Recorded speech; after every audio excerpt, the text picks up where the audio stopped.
Buenos días, compañeros de clase y maestra. Nosotros somos Borja Cueto, Regina Escalante y Fátima Pérez y hoy les vamos a presentar sobre el feminicidio. Bueno, para empezar vamos a dar un poquito de antecedentes. Entonces, el concepto de feminicidio proviene del neologismo femicidio, que remonta al siglo XX. De hecho, según la escritora y activista feminista Diana Russell, el término femicide se utilizó por primera vez en el Reino Unido en 1801 para significar el asesinato de una mujer. Sin embargo, el término quedó en desuso hasta los años 70 del siglo pasado, cuando adquirió relevancia gracias a los movimientos feministas que lo reintrodujeron y lo politizaron en un intento de llamar la atención sobre los efectos nocivos de la desigualdad de género. ¿Qué es el feminicidio? El feminicidio, también conocido como femicidio, es la forma más extrema de violencia de género y se define como el asesinato intencional de mujeres por ser mujeres. En este sentido, un homicidio o asesinato femenino podría clasificarse como feminicidio si se investigan las circunstancias de la muerte y la relación con el asesino y la víctima. La violencia contra la mujer ha sido reconocida como un problema creciente en la sociedad actual. Es una violación de los derechos humanos, un problema social, un problema de salud pública y una barrera al desarrollo económico de los distintos países. Como mencionamos, el feminicidio es una expresión más extrema de violencia contra la mujer, ya que se trata del asesinato de mujeres por motivos de odio, desprecio, placer o la suposición de propiedad sobre las mujeres, y abarca cualquier homicidio de mujeres cometido basándose en la discriminación de género. En nuestro Código Penal Federal, el feminicidio se encuentra tipificado en el artículo 325, el cual establece lo siguiente: comete el delito de feminicidio quien prive de la vida a una mujer por razón de género. Se considera que existen razones de género cuando ocurra alguna de las siguientes circunstancias. 1. La víctima presente signos de violencia sexual de cualquier tipo. 2. A la víctima se le haya influido lesiones o mutilaciones infamantes o degradantes previas o posteriores a la privatización de la vida o actos de necrofilia. 3. Existen antecedentes o datos de cualquier tipo de violencia en el ámbito familiar, laboral o escolar. El sujeto activo en contra de la víctima. 4. Haya existido entre el activo y la víctima una relación sentimental, afectiva o de confianza. 5. Existen datos que establecen que hubo amenazas relacionadas con el hecho delictuoso, acoso o lesiones del sujeto activo en contra de la víctima. 6. La víctima haya sido incomunicada, cualquiera que sea el tiempo previo a la privatización de la vida. 7. El cuerpo de la víctima sea expuesto o exhibido en un lugar público. Comúnmente los homicidios que se cometen contra las mujeres no son investigados tomando en consideración que podrían tratarse de feminicidios. Por esta razón, el modelo de protocolo latinoamericano de investigación de las muertes violentas de mujeres por razones de género recomienda que todas las muertes violentas de mujeres que en principio parecían haber sido causadas por motivos criminales, suicidio y accidentes deban analizarse con perspectiva de género, para poder determinar si hubo o no razones de género en la causa de la muerte y para poder confirmar o descartar el motivo de esta.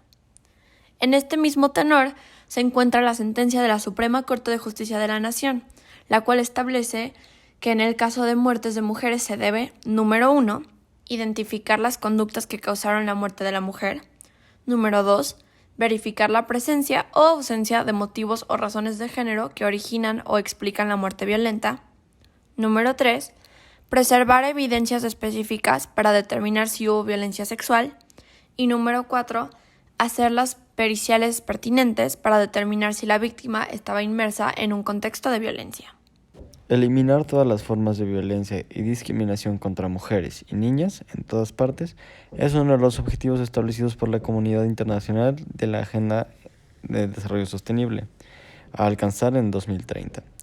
Según un informe de la Organización Mundial de la Salud, OMS, titulada Estimaciones Mundiales y Regionales de la Violencia contra la Mujer, mientras que en Europa Occidental la tasa de prevalencia de la violencia en la pareja es del 19,3%, en América Latina esta tasa es significativamente superior alcanzando el 40,63%. En la región andina, 29,51% en América Central y 23,68% en América del Sur. El feminicidio es también un problema global, con altas tasas en países tan distintos como la Federación Rusa, Sudáfrica, Guyana, Azerbaiyán y Bahamas. No obstante, según el mismo estudio de América Latina, es la región más afectada por el feminicidio, pues más de la mitad de los países con las tasas más altas de los feminicidios son parte de América del Sur o América Central y el Caribe. Debido a estas tasas de feminicidios tan elevadas y como respuesta a la presión interna y externa, en la segunda mitad de la década de los 90 del siglo pasado, los países de América Latina empezaron a tomar medidas contra la violencia y la discriminación contra la mujer. Estas acciones seguían las recomendaciones de las dos convenciones internacionales más importantes para la protección de los derechos de la mujer: la Convención sobre la Eliminación de todas las formas de discriminación contra la mujer, por sus siglas CEDAW, adoptada en 1979 por la Asamblea General de las Naciones Unidas, y la Convención Internacional para prevenir, sancionar y erradicar la violencia contra la mujer. En adelante, Convención de Belém do Pará, aprobada en 1994 por la Organización de Estados Americanos, por sus siglas OEA. Desde entonces, los países latinoamericanos han vivido un proceso de creciente legislación y regulación de los delitos contra la mujer. El proceso implicó 2 generaciones de legislaciones que proporcionaron un enfoque más integral, multidimensional y multisectorial para luchar contra el crimen de género mediante el aumento y la ampliación de la regulación. La primera generación se desarrolló entre 1994 y 2002 y se centró solamente en la dimensión privada de la violencia doméstica. La segunda generación empezó alrededor de 2005 y consistió principalmente en la implementación de leyes que clasificaron o tipificaron el homicidio de género como un delito penal y específico y más grave, llamado feminicidio o femicidio. La comunidad internacional y los movimientos de mujeres y de derechos humanos celebraron este hito, confiando en que el número de feminicidios caería como consecuencia de la legislación. Sin embargo, si bien la tasa de feminicidios ha disminuido en algunos casos, en otros ha aumentado y en algunos disminuyó inicialmente, pero luego aumentó de nuevo. En efecto, hay mucha variación en el número de feminicidios entre los países que han tipificado el delito penal y han llevado a cabo campañas para sensibilizar a la población contra la violencia de género. ¿Cuáles son las causas del feminicidio? La Comisión de Derechos Humanos de la Ciudad de México considera que la violencia feminicida en México obedece a un contexto de cultura machista y misógina arraigada, pero también es a una serie de factores sociales, económicos y políticos. Por ejemplo, la discriminación por género, impunidad, condición social, edad, etnia y criminalidad, entre otros. Estos factores vulneran sistemáticamente todos los derechos de las mujeres al grado de poner en peligro su integridad y poder causar la muerte. Para poder entender el feminicidio, necesitamos tener en cuenta el contexto de la violencia contra las mujeres. De hecho, el feminicidio es en muchos casos el final en un continuo de violencia contra la mujer inscrita en patrones generales de discriminación e impunidad tolerada de los perpetradores.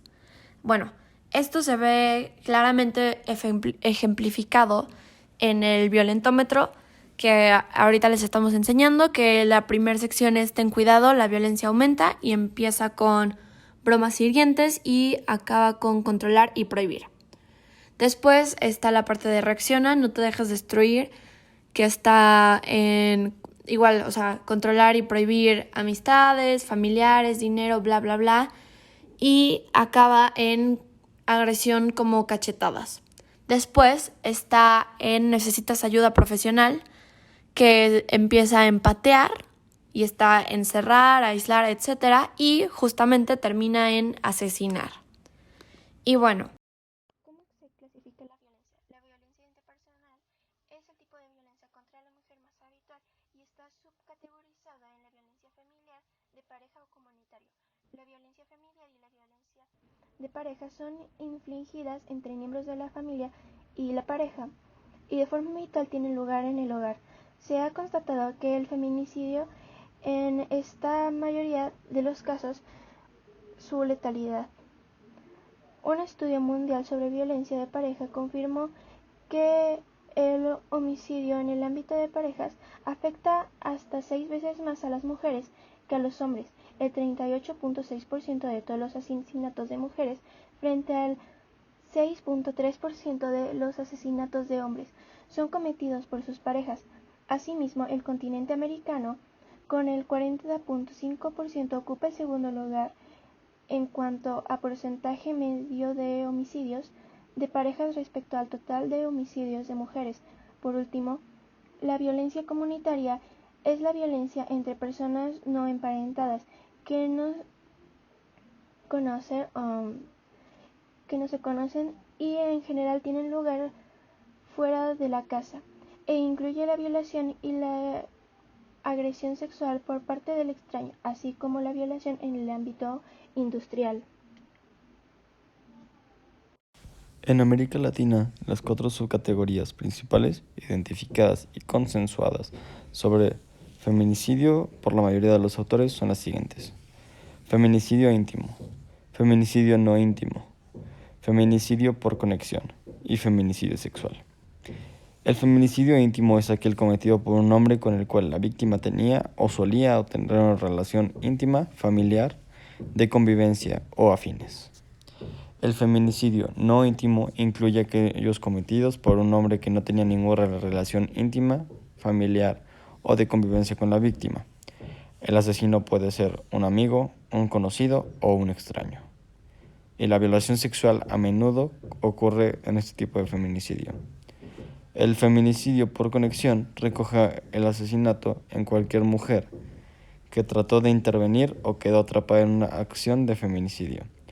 Finalmente, los feminicidios sexuales son los asesinatos procedidos de tortura y abuso sexual. Bueno, ahora vamos a hablar de qué lugar ocupa México en feminicidios a nivel mundial. Bueno, Amnistía Internacional, ahí, reveló que México ocupó el primer lugar en feminicidios en América Latina al sumar 3.357 casos en 2017. En el mismo año, Brasil confirmó 1.133 casos de feminicidios, lo que lo colocó como el segundo país con más violencia contra las mujeres. Le siguen El Salvador con 345, Honduras con 235 feminicidios y Guatemala con 221. Sin embargo, en el primer trimestre de 2020, el Observatorio de Igualdad de Género en América Latina y el Caribe reveló que en México ocupa el 8º lugar con mayor número de feminicidios, con una tasa de 1.4 por cada 100.000 mujeres. La lista de mayor número de asesinatos encabeza El Salvador con una tasa de 6.8 por cada 100.000 mujeres, Honduras con 5.1% por cada 100.000 mujeres, Bolivia con 2.3 por cada 100.000 mujeres, Guatemala con 2 por cada 100.000 mujeres, República Dominicana con 1.9 por cada 100.000 mujeres, Paraguay con 1.7 por cada 100.000 mujeres, Uruguay con 1.7 por cada 100.000 mujeres, México con 1.4 por cada 100.000 mujeres. Estos datos se obtuvieron de un censo sobre este delito en 32 países, con lo que se dio inicio al sistema de registro de feminicidios de la Comisión Económica para América Latina y el Caribe. Bueno, ahora que ya conocemos dónde se posiciona México en feminicidios a nivel mundial, también nos parece importante dar a conocer los estados con más casos de feminicidios.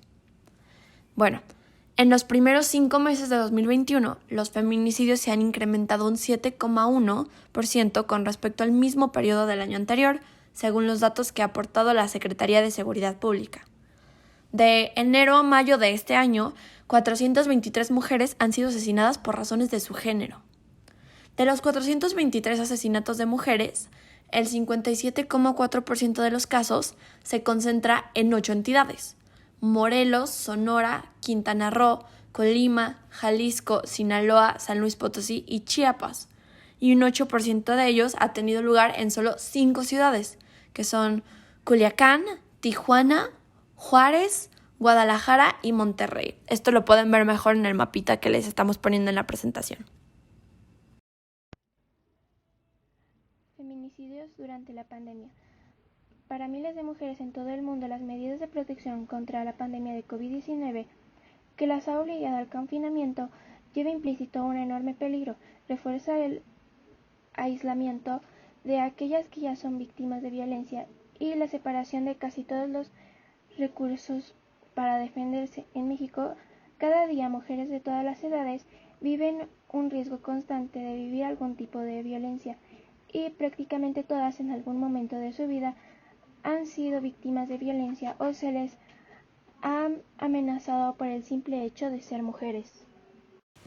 Este panorama se ha visto complejizado a partir de las medidas sugeridas por la OMS para evitar la propagación de la pandemia del COVID-19 y de la saturación del sistema de salud, las cuales incluyen el confinamiento voluntario con la campaña Quédate en casa en el país.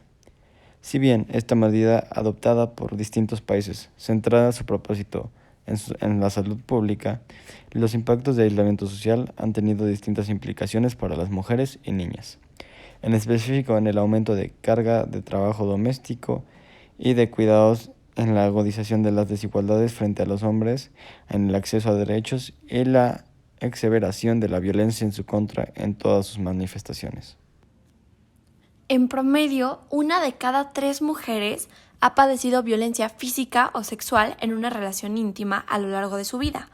Y una de las principales estrategias de control de los perpetradores de violencia doméstica es justamente aislar a su víctima. El problema se encuentra en que hoy los violentos ya no necesitan ningún esfuerzo para aislar a la víctima. La pandemia de COVID-19 puso a la mayor parte de la humanidad en confinamiento obligatorio, dejando a las víctimas de violencia doméstica en condiciones de mayor vulnerabilidad, con muchos menos recursos disponibles. La posición de Andrés Manuel López Obrador con respecto al feminicidio. Un día después de que decenas de mujeres marcharan por el centro de la Ciudad de México exigiendo el derecho al aborto y el fin de la violencia de género, el presidente Andrés Manuel López Obrador ha criticado el movimiento feminista mexicano, al que ha categorizado como conservador. En su conferencia de prensa matutina, o sea, en la mañanera, el mandatario ha afirmado que el movimiento pretende afectar a su gobierno y que lo ha acusado de responder a intereses contrarios a su administración. El presidente ha tenido que reconocer durante su tercer informe de gobierno que el feminicidio ha sido de los pocos delitos, según sus datos, que ha incrementado en un 13% durante su mandato. El presidente ha alegado brevemente que quizá este 13% más se deba a que antes este delito no se clasificaba.